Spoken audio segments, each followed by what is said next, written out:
স্বামী বিবেকানন্দ কি বলেছেন। স্বামীজি তখন আলোয়ারে রয়েছে, তো আলোয়ারের দেওয়ান খবর পেয়েছে যে একজন এরকম সাধু এসছে, খুব পণ্ডিত ব্যক্তি, খুব জ্ঞানী ব্যক্তি, খুব উপলব্ধিমান পুরুষ। তো তখন ওই মহারাজ হচ্ছে মঙ্গল সিংহ তখন ওখানে নেই, রাজভবনে নেই, তিনি অন্য জায়গায় একান্তে রয়েছেন।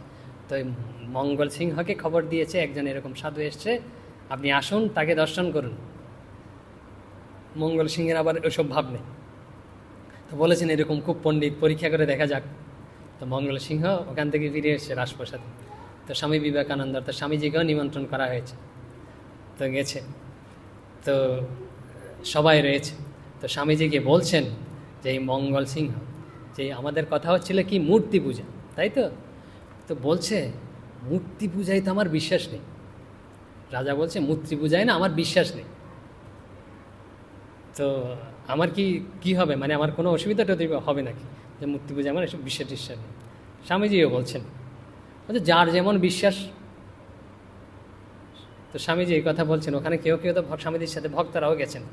তো ভক্তরা মনে করেন যে স্বামীজি তো শাস্ত্রসম্মতভাবে নিজের উপলব্ধি সহকারে এইসব প্রশ্নের উত্তর তাকে বুঝিয়ে দিতে পারেন, কিন্তু উনি বলছেন যার যেমন বিশ্বাস, ওনাকে ছেড়ে দিলেন। আর হচ্ছে ওনার যে ভুল রয়েছে এটাও সংশোধন করে দিচ্ছেন না। তখন স্বামীজি দেখছেন এর যে সভা রয়েছে ওখানে এরকম দেখছেন, তাকে দেখছেন একটা ছবি টাঙানো রয়েছে, যে চিত্রপট। তো তখন দেওয়ানকে জিজ্ঞেস করছেন ওই ছবি কার। তখন বলছে ওই ছবি, জানেন অনেকে এই ঘটনা, বলছে ওই ছবি মহারাজের, আমাদের মহারাজের ওই ছবি। মানে আনুন তো নামিয়ে আনুন ওই ছবি। তো দেওয়ান ওই ছবি নামানো হয়েছে, সেপাই দিয়ে ওই ছবি নামিয়ে দেওয়ানজি এরকম ধরেছে, বলছে দেখুন। সবাই বুঝতে পারছে যে স্বামীজি মহারাজের ছবিটা দেখছে, খুব সুন্দর হয়েছে এইসব। তো স্বামীজির সামনে যখন ধরা হয়েছে ওই ছবি, স্বামীজি দেওয়ানকে বলছেন যে এই ছবিতে থুতু ফেলুন। যে এই ছবিতে, স্বামীজি একদম সরাসরি বলছে এই ছবিতে থুতু ফেলুন। এই কথা যখন বলেছে, দেওয়ানজি যেমন এরকম আশ্চর্যান্বিত হয়েছে, সভাসদ সবাই এরকম আশ্চর্যান্বিত। মহারাজ সাক্ষাৎ রয়েছে, মহারাজের সামনে বলছে ওই ছবিতে থুতু দিতে, কীরকম। স্বামীজি যখন দেওয়ানজি করছে, দ্বিধা করছে, বলছে থুতু ফেলুন, ওই যে মহারাজ তো ওখানে রয়েছেন, এটা কি আর মহারাজ, আপনার থুতু দিতে অসুবিধা কি। দেওয়ানজি তো এগোচ্ছে না ভয়ে।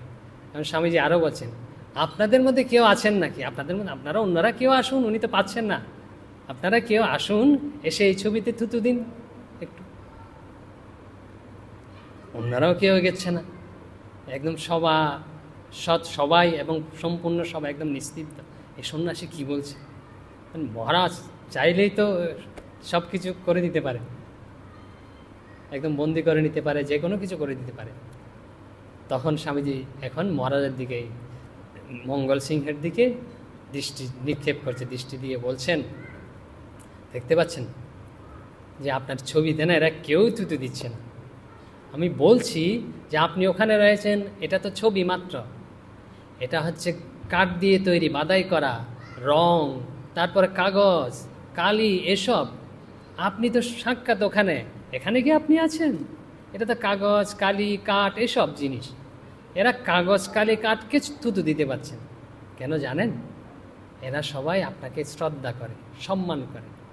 আর এই যে ছবিতে না আপনাকেই দেখতে পাচ্ছে, আপনার প্রতিবিম্বই তারা দেখতে পাচ্ছে। এই ছবি যখন সামনে ধরা হয় আপনাকেই দেখতে পায়, আপনার অনুভূতিও হয়। অন্য কিছুর ছবিতে যে রং, তুলি, তারপর এসবের অনুভূতি, কাঠ, এসবের অনুভূতি হয় না, আপনার অনুভূতি হয়ে থাকে। এই জন্য এরা থুতু দিতে পারছে। ঠিক ভক্ত কীরকম জানেন? ভক্তরা জানেন এরকম মাটির প্রতিমা তৈরি করে, এরকম ছবি তৈরি করে, সেই ছবিকে ভগবানকেই দেখতে পায়, ভগবানকেই পূজা করে, ঈশ্বরকেই পূজা করে।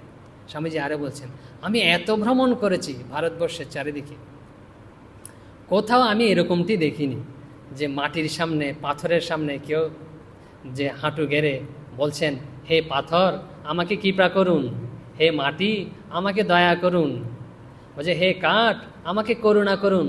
এরম বলতে আমি কাউকে শুনিনি। সবাই বলে কি হে ভগবান আমাকে দয়া করুন, হে ঈশ্বর আমাকে কৃপা করুন, হে পরমেশ্বর আমাকে করুণা করুন। এভাবেই প্রার্থনা করে। তো স্বামীজি আরো বলে যাচ্ছেন, স্বামীজি বলছেন সকলে এই যে এই প্রতিমাতে মূর্তিতে কাকে দেখতে পায় জানেন? অদ্বিতীয় চৈতন্য স্বরূপ পরমাত্মাকেই দেখতে পায়। সে অদ্বিতীয় চৈতন্য স্বরূপ পরমাত্মারই পূজা করে থাকে। আর পরমাত্মা কি করেন? এই অদ্বিতীয়, দ্বিতীয় নেই, যে পরমাত্মা যার যেরকম ভাব, যার যেরকম রুচি, তাকে সেভাবে দর্শন দিয়ে থাকেন। কাউকে হয়তো কৃষ্ণ হিসেবে দর্শন দিলেন, কাউকে রাম হিসেবে, কাউকে দুর্গা হিসেবে, বা কাউকে অন্য কোনো, যার যার যেরকম অভিরুচি সেভাবে এই পরমাত্মা তাদের সামনে প্রকাশিত হন। এইসব কথা বলছে স্বামীজি বলছে কেউ কখনো এরকম পাথরের পূজা করে না, কেউ কখনো মাটির পূজা করে না, কেউ কখনো পুতুল পূজা করে না, সবাই ঈশ্বরেরই পূজা করে আর প্রতিমার মধ্য দিয়ে পূজা করে। এখন ওই তো রাজা দাঁড়িয়ে রয়েছে, রাজা এখন হাত জোর করছে, বলছে এরকমভাবে না কেউ কখনো আমাকে বুঝায়নি তত্ত্বটি, আমি বুঝতেও পারিনি, তা আপনি আমাকে দয়া করে কৃপা করুন। এখন স্বামীজি বলছেন আমি কৃপা করার কেউ নেই, ভগবানই আপনাকে কৃপা করবেন। ভগবানের কাছে প্রার্থনা করুন, তিনিই কৃপা করবেন।